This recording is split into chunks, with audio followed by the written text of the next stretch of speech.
we've got a process going on internationally, and it really says that we're getting closer and closer to the day that our current president is thrown out of office. With what penalties attached to that, we don't yet know. But nonetheless, it's happening. And the way events actually work in history is that you cannot predict from a series of events what the events will be. What you can actually determine is by looking at the overall process with which the events are occurring. You can see how the overall process of events will bring the malefactor to justice, which means you don't know the date on the basis of looking at the malefactor. You look at you can locate the nature of the case and the result by looking at exactly what the context of the whole process is. The central discussion which Lyndon LaRouche had earlier this week with associates of his on Tuesday night on the strategic situation began with Mr. LaRouche emphasizing that Obama could be dumped at any point, that things are moving very rapidly against him in a number of ways as the Queen's errand boy in the United States, that what he has attempted to do around the Ukraine situation and Russia in terms of triggering a war situation as per the British Queen's desires is not working, for reasons I'll get into in a moment, that what they have attempted to pull off economically is also not working in terms of the bail-in policy. It's not as simple as simply saying that they want it to be done. And all in all, Obama is in a very, very bad situation. There are two developments. One, which people are probably familiar with from discussion over the last week or two, a judge in Florida has demanded of the Department of Justice that they hand over FBI documents pertaining to the 9/11 case of 2001 from the state of Florida, 92,000 documents which are relevant to the role of the Saudis and the Saudi government in supporting and perpetrating the 9/11 attack. And although the judge has ordered this, the Department of Justice continues to stonewall to try to not reveal what actually is there. Now, that has gone public. That is an issue which could cause Obama a lot of trouble. The second major development which has occurred is that an email that was sent by Ben Rhodes, the White House Deputy National Security Advisor, after the 9/11 event of 2011, the Benghazi case, just 2 days afterwards, has come to light. And what this email talks about, it's called Prep Call with Susan. And what that's in reference to is what the line should be for Susan Rice, who now is the head of the National Security Council, when she goes on the Sunday talk shows to try to explain away and cover up what had happened on the second 9/11, which was the direct complicity of the Obama administration with the very terrorist perpetrators of al-Qaeda who had just assassinated a U.S. ambassador as well as others. And what this Ben Rhodes memo email says, and this is in black and white, is that what Susan Rice has to do is underscore that the protests are rooted in an Internet video and not a broader failure of policy, close quote. Now, that lie that it was an Internet video that led to the demonstration in Benghazi was a knowing fraud perpetrated by the Obama administration, and this document reveals, and it really is a kind of smoking gun in this case. Now, without going into all of the ins and outs and the details on this thing, these are interesting developments because they begin to box Obama in. But the point that LaRouche has been making about this is boxed in and impeached are two different questions. We have to make sure, and it's going to take getting a handful of key Democrats in particular, push them over the edge to actually go ahead with the impeachment, because without that, this country and the world is going to be destroyed. We have a press release in which Mr. LaRouche states, and I quote, "The revelation of this suppression and the conscious role of the White House in defending the terrorists should lead to Obama's immediate impeachment. The White House has carried out a fraud against the country in 9/11-2, just as it continues to do in 9/11-1, where it is withholding the crucial 28 pages which reveal the Saudi role in funding those terrorists. And then LaRouche continued, Democrats should finally put their patriotism before their own personal interests and realize that a president who allies with terrorists and permits the unrequited assassination of American public servants must be impeached. He is a danger to the nation, and he has to go now. Close quote. So that's sort of the immediate cutting edge of the situation domestically in the United States. But the point that LaRouche has been emphasizing in the last couple of days is very well, Obama could be dumped, but what follows? What comes next? What's in the future? How do we have to organize ourselves and the population to know what we want to come out of this, because otherwise you're simply going to have chaos. For example, look at the disintegration of the world financial system that is ongoing. If the bail-in policy, which is the British Empire's policy, and it is the policy of the Dodd-Frank bill, and it has been adopted on paper by the European Union, if that goes ahead, it will lead to mass deaths because there is nothing in place in terms of economic policy as it now stands, or a monetary system as it now stands, to prevent that from happening. So the point is that, as LaRouche was emphasizing, that in the Ukraine situation and around Russia in particular, which has been the central gambit of the British Empire to create a circumstance in which they could drive the world towards thermonuclear war with the idea of forcing Russia and China to submit and open themselves for looting to try to maintain the financial system, that gambit has failed. It has backfired. The Russians have called the bluff, and Russia continues to outflank the United States and the European Union, and instead is building a cohesion with China around an alternate policy. So under these circumstances, Obama is transforming himself rapidly into someone who is quite useless to the British. He cannot pull off what their policy is. The war danger, without Obama to be able to pull it off for them, the thermonuclear war, becomes something that the British now have to figure out an entirely different way to go about it. So we're in a kind of impasse in the situation, a kind of momentary hiatus, not for lack of motion, but because there is substantial dynamic motion in various directions at the same time. The policy of the British is in disarray, but their intention, both in terms of global genocide and depopulation and using the threat of thermonuclear war, remains intact, and it will until we get rid of the casino economy. Now, Obama's problem and the British problem, if you look at the very big picture, which is what we have to do, Obama's problem is reality. And that reality is not linear. Reality is asymmetric. And that's what he's discovering in a way he does not understand. Examples. On economic policy, on the sanctions against Russia, in addition to what Rogozin said, perhaps more substantive, but coming from the same approach, the Russian economist Sergei Glassiev, who is very, very familiar with Lyndon LaRouche's work, having invited LaRouche to Russia to speak before the Economics Committee of the Duma a number of years ago when he headed it, Glassiev issued a 15-point program of how Russia should respond to the sanctions. And his basic point is, well, no problem. Here's what we will do.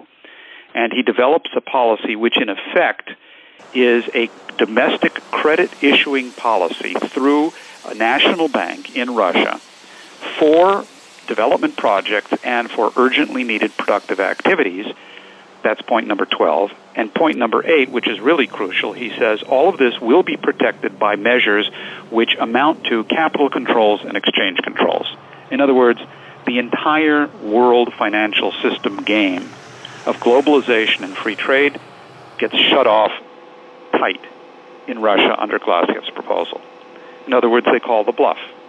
They do exactly the kind of thing that needs to be done globally, which is to simply say to the City of London and Wall Street, you know what? The game is over. It's Glass-Steagall time, and it's Alexander Hamilton time.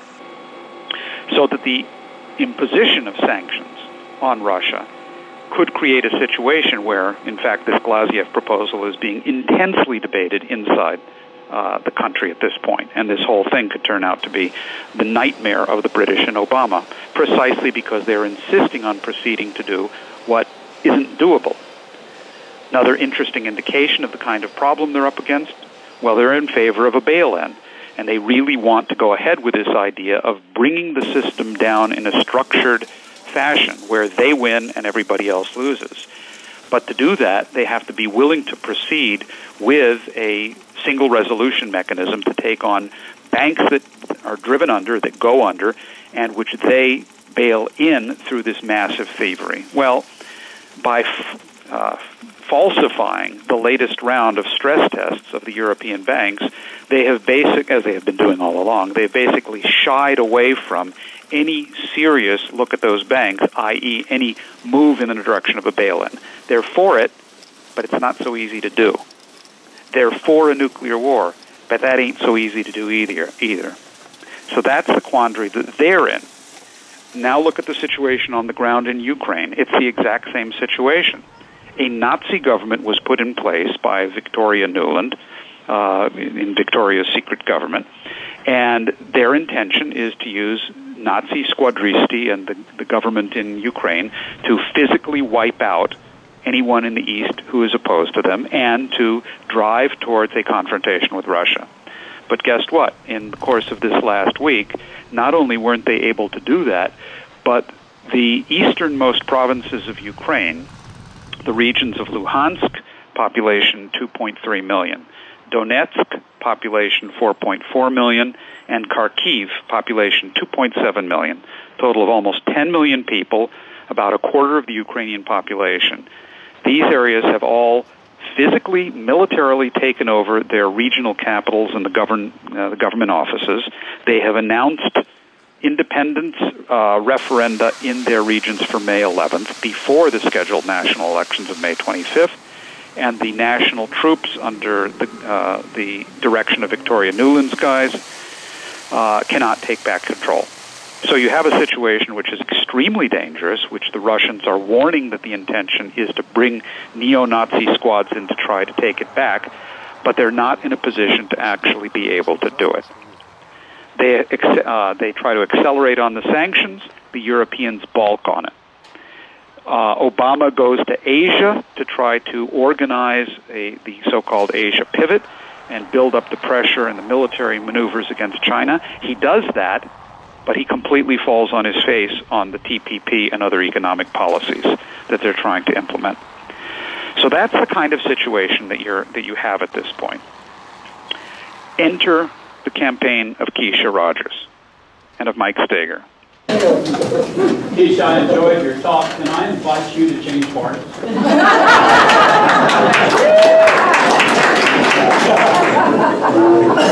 But I will invite you to change parties. I know that there are a lot of you in here who lost your way when you left the Democratic Party because you were Franklin Roosevelt, because you were John F. Kennedy Democrats. And we're going to not only take the party back, but we're going to take the nation back. And we got to work with it. What does this mean? Does it mean simply that we have the possibility of getting a LaRouche senator from Texas?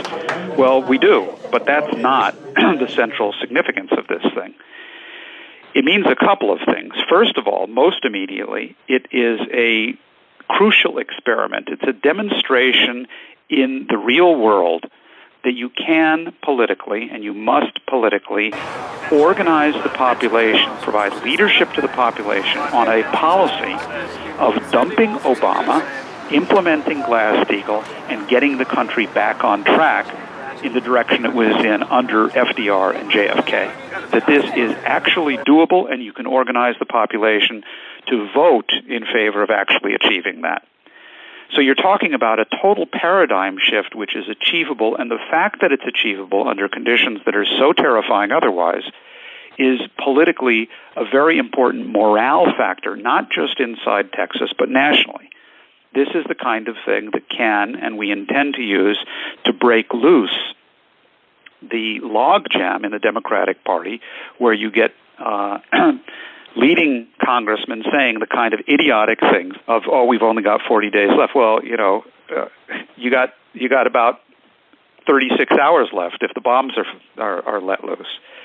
So there's the possibility, and what the Keisha campaign is in fact doing is providing the kind of leadership in the Democratic Party to build a national movement along the policy that Lynn has indicated, that LaRouche has indicated. That's one level of the significance, and it's strategically crucial.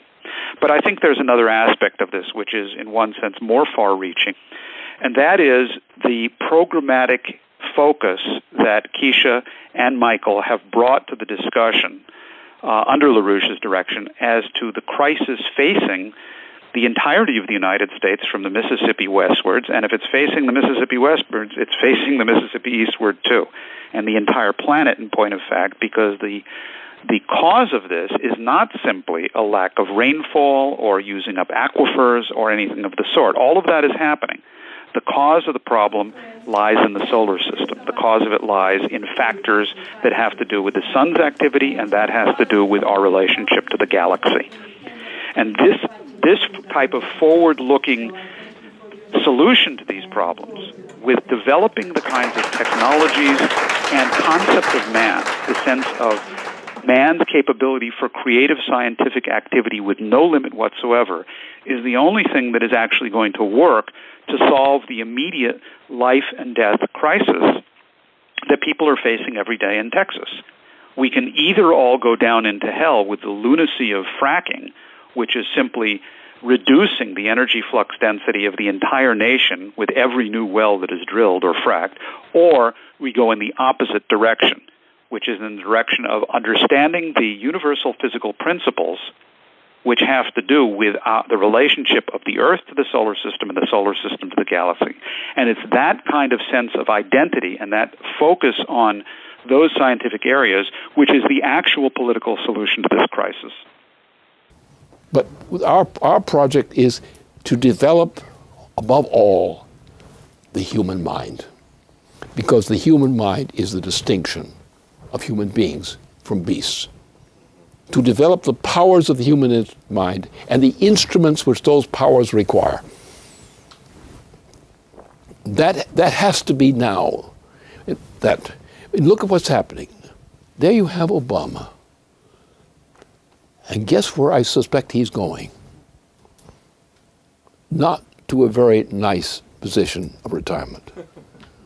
Possibly to a prison. He would deserve that. It would be perfectly just. He committed great crimes against humanity.